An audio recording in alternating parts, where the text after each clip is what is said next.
को जजमेंट की कॉपी दिखाओ। ये जजमेंट की कॉपी आज ही आई है। इस जजमेंट की कॉपी के अंदर जो यहाँ पर पेटिशन डाली गई थी कि स्कूल जो यूपी के अंदर मर्ज हो रहे हैं, और मर्ज होने का हवाला क्या दिया गया था? मर्ज होने का हवाला उत्तर प्रदेश सरकार द्वारा ये दिया गया है कि भाई जैसे प्राइमरी स्कूल है, फर्स्ट टू फिफ्थ क्लास के स्कूल होते हैं, तो उसमें बच्चों की संख्या बहुत कम है।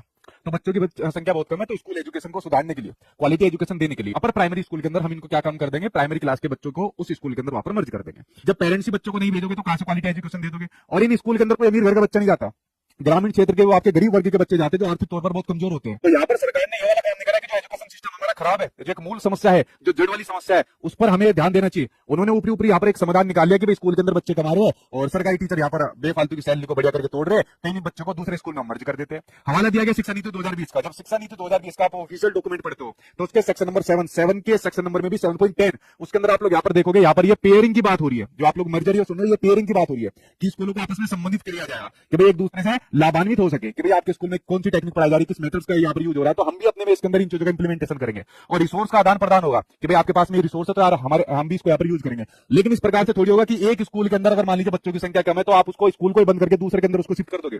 अगर मान लीजिए आपने अपर प्राइमरी क्लास के अंदर बच्चों को भेज दिया, प्राइमरी वालों के साथ ही भेज दिया, और वहां पर आगे जाके समस्या ये होगी कि वहां पर भी बच्चों की संख्या कम होगी, तो क्या फिर उन स्कूल को भी बंद किया जाएगा या उन स्कूलों को भी मर्ज कर दिया जाएगा किसी और के साथ? अब आप लोग नामांकन तो बढ़ा नहीं रहे स्कूल के अंदर, ठीक है, और वैकेंसी कहां से आ जाएगी? आपने कहा कि 2 लाख पद खाली है, ऑफिशियल ट्विटर अकाउंट पर ये ट्वीट था, 2 लाख पद खाली होने की बात यहाँ पर कही गई थी, लेकिन कुछ समय के बाद फिर आपका वही अनुपात समानुपात यहाँ पर कर देगा कि हमारे टीचर्स की कमी नहीं है। तो मैं और मेरे ब्याह पर समस्त शिक्षक समाज इस वाली बात को कह सकता है कि जो हमारे सीएम है योगी आदित्यनाथ जी, प्लीज इस मैटर को दोबारा संज्ञान में लीजिए और इस स्कूल मर्जर की व्यवस्था को आप रोकिए इसके अंदर, ठीक है। ये सारा शिक्षक समाज आपसे रिक्वेस्ट